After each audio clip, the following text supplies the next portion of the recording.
तो पृथ्वी के वासियों कैसे हो तुम लोग। तो आज आ चुका है तुम लोगों के लिए डीमन स्लेयर सीजन 3 एपिसोड 2, वो भी हिंदी में। तो बिना अपने दोस्त पर 1000 Years of Death का प्रयोग करे करते हैं वीडियो को स्टार्ट।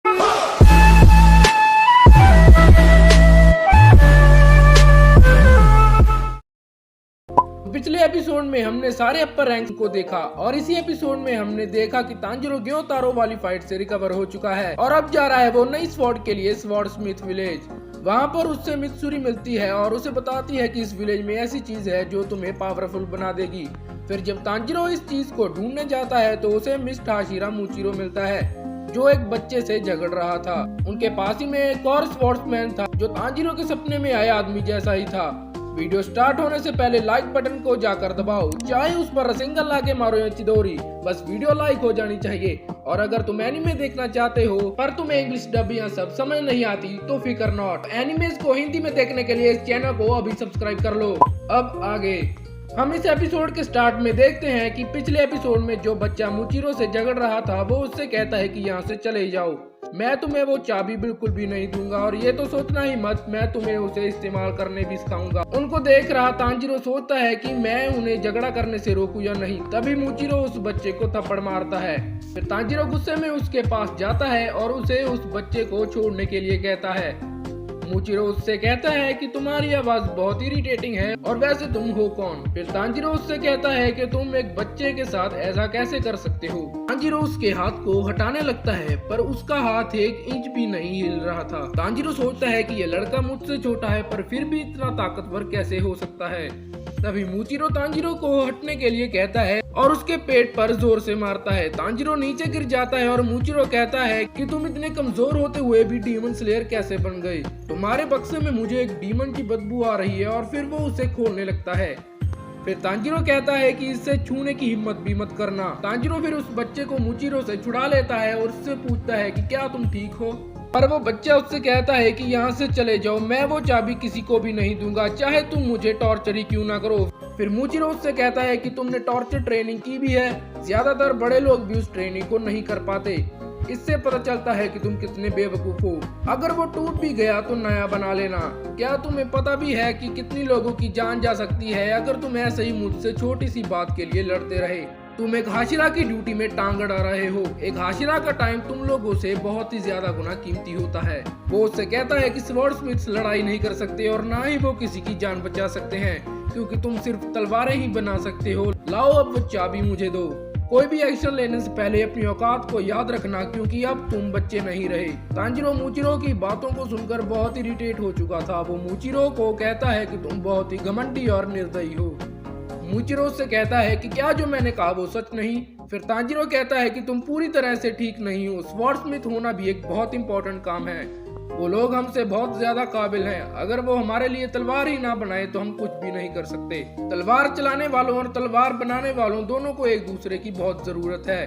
हम सब एक ही लड़ाई लड़ रहे हैं चाहे हमारे तरीके क्यों ना अलग हों। फिर मुचिरो तांजिरो से कहता है कि मुझे माफ करना पर मेरे पास तुम्हारी बोरिंग स्पीच सुनने के लिए टाइम नहीं है और फिर वो तांजिरो को बेहोश कर देता है। फिर वो बच्चा कहता है कि क्या मैं इसे उठाकर विलेज में ले जाऊं, पर वहाँ पर हागा नेजुका आ जाता है और कहता है कि इसे मैं ले जाऊंगा क्योंकि ये जल्दी नहीं उठने वाला।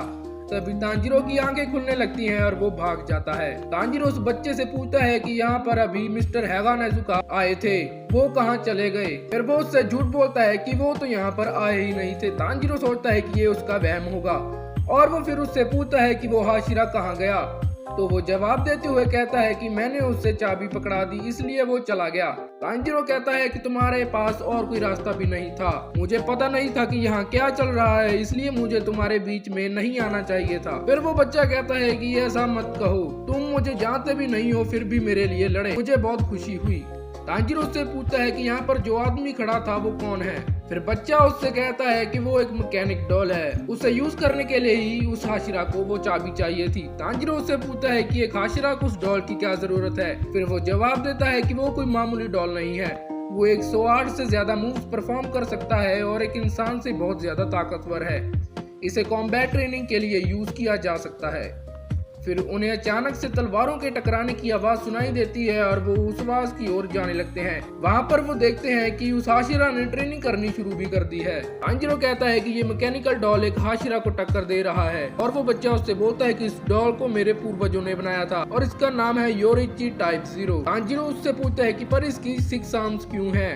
तो वो उससे कहता है कि इसे एक असली तलवारबाज जैसा बनाया गया था। उस तलवारबाज के मूवमेंट्स की नकल करने के लिए इसकी एक आर्म काफी नहीं थी, इसलिए इसे 6 आर्म्स दी गई। तांजीरो उससे पूछता है कि क्या तुम्हें पता है कि ये स्वॉर्ड्समैन कौन था? तो वो उससे कहता है कि मुझे इसके बारे में ज्यादा नहीं पता, पर इतना पता है कि वो सेंगोकू पीरियड में हुआ करता था। तांजीरो ये सुनकर हैरान हो जाता है क्योंकि सेंगोकू पीरियड आज से 300 साल पहले था। वो उससे कहता है कि हैरानी की बात है कि ये मैकेनिकल डॉल आज तक टूटी नहीं। फिर वो बच्चा उससे कहता है कि इस मैकेनिकल डॉल की टेक्नोलॉजी बहुत ही एडवांस्ड है, अगर इसे कुछ हो गया तो इसे फिर से ठीक नहीं किया जा सकता। मेरे पिता का अचानक देहांत हो गया और मेरे कोई भाई बहन भी नहीं है। अब मेरा ऊपर उठने का समय है, पर मुझे स्वॉर्ड्स और मैकेनिकल डॉल्स नहीं बनाने आते। तांजीरो समझ जाता है कि इसलिए वो चाबी को किसी के भी हवाले नहीं करना चाहता था। तांजीरो बोलता है कि वो लड़का मेरी जितनी उम्र का ही है, पर मुझसे बहुत ही ज्यादा टैलेंटेड और ताकतवर है। तभी वहाँ पर एक आवाज आती है, और तुम एक हाशिरा से उम्मीद भी क्या रखोगे? आखिरकार वो सन ब्रीथिंग टेक्निक को यूज करता है, वो तुम लोगों से बहुत ही अलग है। फिर हमें पता चलता है कि ये मूचिरो की क्रो है। तांजीरो कहता है कि वो सन ब्रीथिंग को यूज कर सकता है, क्या वो सच में इतना अमेजिंग है? पर वो उसके क्रो से कहता है कि अभी तो वो इस टेक्निक का यूज नहीं कर रहा। फिर वो क्रो उसके गाल पे काट देती है और उससे चुप रहने के लिए कहती है। फिर तांजीरो को अचानक याद आता है कि उसने उस आदमी को अपने ड्रीम में देखा है जिसकी नकल करके ये मैकेनिकल डॉल बनाई गई है। वो क्रो उससे कहती है कि ये कैसे हो सकता है, तुम पहले यहाँ पर कभी नहीं आए और तुम 300 साल पहले के वॉरियर को कैसे पहचानते हो? अब तुम मुझे हंसी दिला रहे हो, आखिर तुम हो कितने साल के? तांजीरो फिर उससे माफी मांगता है और कहता है कि शायद मैं ही पागल हूँ। फिर वो बच्चा कहता है कि ये इनहेरिटेड मेमोरी हो सकती है जो तुम्हें तुम्हारे पूर्वज से मिली हो सकती है। हमारे गांव में इसके बारे में अक्सर बातें होती हैं। तांजीरो कहता है कि मेरा दिल रखने के लिए शुक्रिया। मेरा नाम तांजीरो कामाडो है और तुम्हारा नाम क्या है? तो वो बच्चा कहता है कि मेरा नाम है कोतेत्सु, और वो उससे कहता है कि तुम इस लेडी क्रो की बातों पर ज्यादा ध्यान मत दो। फिर मूचिरो लड़ते लड़ते उस मैकेनिकल डॉल का आर्मर तोड़ देता है और कोतेत्सु उदास होकर वहाँ से चला जाता है। फिर तांजीरो उसे अपनी स्मेल पावर से ढूंढ लेता है। वो उससे कहता है कि तुम अपनी डॉल को ऐसे नहीं छोड़ सकते, तुम्हें अपनी फ्यूचर के लिए तैयार होना होगा, चाहे इसके लिए 10, 20 या 30 कितने ही साल लग जाएं। फिर एक दिन आएगा जब तुम वो सब चीजें कर पाओगे जो अब तुम नहीं कर सकते। कोतेत्सु रोते हुए उससे कहता है कि मैं ऐसा नहीं करूंगा, अगर मैं कुछ कर नहीं पाया तो सब मुझे लूजर बोलेंगे, सब कुछ मेरी जनरेशन के साथ ही खत्म हो जाएगा। फिर तांजीरो उसके चेहरे पर हल्के से मारता है और कहता है कि तुम गिव अप नहीं कर सकते और तुम्हें अपने बारे में ऐसा नहीं बोलना चाहिए। अगर तुम कुछ नहीं कर पाए तो तुम्हारे लिए कोई और करेगा, तुम्हें बस वो करना है जो तुम कर सकते हो।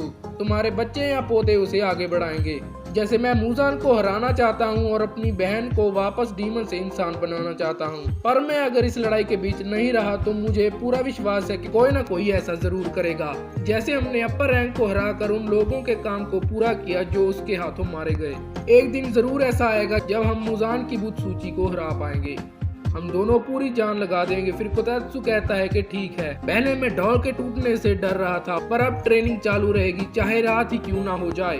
फिर वो दोनों वापस जा रहे होते हैं और कोतेत्सु तांजीरो को बताता है कि वो 10 साल का है। तांजीरो उससे कहने लगता है कि मेरा छोटा भाई भी। तभी वहाँ पर मूचिरो आ जाता है। वो लोग देखते हैं कि मूचिरो ने मैकेनिकल डॉल को हरा दिया है और अब वो वापस जा रहा है। उसकी तलवार खराब हो गई थी, इसलिए उसने डॉल का एक हाथ तोड़कर उसकी ही तलवार ले ली। कोतेत्सु फिर भागते भागते डॉल के पास चला जाता है। तांजीरो के वहां पर पहुंचने पर वो चेक करते हैं कि क्या डॉल अभी भी काम कर रही है। वो डॉल फिर से चल पड़ती है और कोतेत्सु कहता है कि तुम इस डॉल के साथ इसी वक्त ट्रेन करोगे और चाहे जो भी हो जाए उस नकचढ़े हाशिरा से ताकतवर बनोगे और मैं तुम्हें पूरा सपोर्ट करूंगा। तांजीरो फिर शौक हो जाता है और कहता है कि क्या तुम सीरियस हो? फिर हम देखते हैं कि तांजीरो उस डॉल से बहुत डर रहा था, इसलिए वो उसकी स्वॉर्ड्स निकालकर ट्रेनिंग वुड लगा देते हैं। तांजीरो फिर भी कोतेत्सु से कहता है कि इसकी 6 आर्म्स बहुत ज्यादा हैं, पर वो जवाब में कहता है कि अब इसकी सिर्फ 5 आर्म्स रह गई हैं क्योंकि एक तो उस हाशिरा नहीं तोड़ दी थी। तांजीरो तुम्हें अब स्ट्रॉन्ग बनना ही होगा और तुम्हें उस हाशिरा को कहना होगा कि क्या बस तुम में इतना ही दम है? तुम्हारे बाल बहुत बड़े हैं इसलिए हेयर कट करवाओ घास जैसे बालों वाले। तुम घिनौने हो और तुम्हारी लातें बहुत छोटी हैं। बददिमाग बेशरम कहीं के। तांजीरो कहता है कि कोतेत्सु अब तुम कुछ ज्यादा ही बोल रहे हो। कोतेत्सु कहता है कि उसके सर को पब्लिक डिस्प्लेज में होना चाहिए। तांजीरो डरते हुए उससे कहता है कि मैं ऐसी चीजों के बारे में बात नहीं कर सकता। तांजीरो फिर लगातार डॉल के साथ ट्रेन करने लग जाता है पर फिर भी वो उसे कई दिनों तक हरा नहीं पाता। फिर कोतेत्सु गुस्सा होते हुए उससे कहता है कि तुम किसी काम के नहीं हो। पता नहीं इतने समय से कैसे डीमन स्लेयर कॉर्प्स में हो। अब तुम्हें तब तक खाना पानी नहीं मिलेगा जब तक तुम इस डॉल को हरा नहीं देते। तांजीरो कहता है कि कोतेत्सु को शायद इंसान की लिमिट पता नहीं है। उसने मुझे कई दिनों तक खाना नहीं दिया और ना ही पानी। इंसान 3 दिन तक पानी ना मिलने पर मर जाता है पर मैं लकी था कि तीसरे दिन ही बारिश आ गई। फिर कोतेत्सु ट्रेनिंग हार्ड करने के लिए डॉल की आंख में फिर से स्वॉर्ड्स लगा देता है। तांजीरो को लगता है कि वो हेवन ब्रिज पर जा रहा है और गलती से रिवर में गिर गया पर वहाँ पर उसे एक चमकता हुआ स्टोन मिलता है जिससे एक दिन तांजीरो के फाइटिंग स्टाइल में सुधार आता है और वो डॉल पर सिर्फ एक बार ही कर पाता है। इसी खुशी में कोतेत्सु आखिरकार उससे कुछ खाने को देता है। फिर ट्रेनिंग के आखिरी दिन तांजीरो हमले से पहले ही उसकी स्मेल से पता लगा लेता है कि तलवार कहाँ जाने वाली है और आखिरकार वो डॉल का सर काटने ही वाला होता है कि तभी उसे याद आता है कि अगर ये डॉल टूट गई तो कोतेत्सु बहुत उदास हो जाएगा। और कोतेत्सु उसे कहता है कि घबराओ मत, बिना किसी परेशानी के लड़ो। और फिर तांजीरो उस मैकेनिकल डॉल पर वार करता है पर उसकी स्वॉर्ड ही टूट जाती है। फिर अचानक डॉल का सर टूट जाता है और वहाँ से निकलती है एक 300 साल पुरानी स्वॉर्ड जो कि शायद योरिची की है जिसकी नकल करके ये डॉल बनाई गई है। और इसी के साथ ये एपिसोड हो जाता है समाप्त। और मुझे ऐसा लग रहा है कि योरिची ही वो आदमी है जो तांजीरो के सपने में आया था और जिसे सब डीमंस डरते हैं और वो भी सन ब्रीथिंग टेक्निक यूजर था। पर हमें अभी तक नहीं बताया गया कि तांजीरो का योरिची से क्या रिलेशन है। भूलना मत कि पिछले एपिसोड में हमने जब कोकुशिबो का फेस देखा था तो उसके चेहरे पर भी योरिची और तांजीरो जैसा स्कार था। पता नहीं मुझे ऐसा क्यों लग रहा है कि योरिची ही कोकुशिबो है पर इस बात के चांसेस बहुत ही कम है क्योंकि योरिची एक बहुत ही काबिल योद्धा था और वो ऐसे ही डीमन नहीं बन सकता। पर जो भी हो, अगर इस एपिसोड में तुम्हें मजा आया हो तो चैनल को अभी सब्सक्राइब कर दो और वीडियो को कर दो उन लोगों को शेयर जो एनीमे को इंग्लिश या इंग्लिश सबटाइटल्स में नहीं देख सकते। इससे एनीमे कम्युनिटी जरूर बड़ी होगी। अब मैं चलता हूँ, अगली वीडियो आएगी तीसरे एपिसोड के आने पर। तब तक के लिए सायोनारा।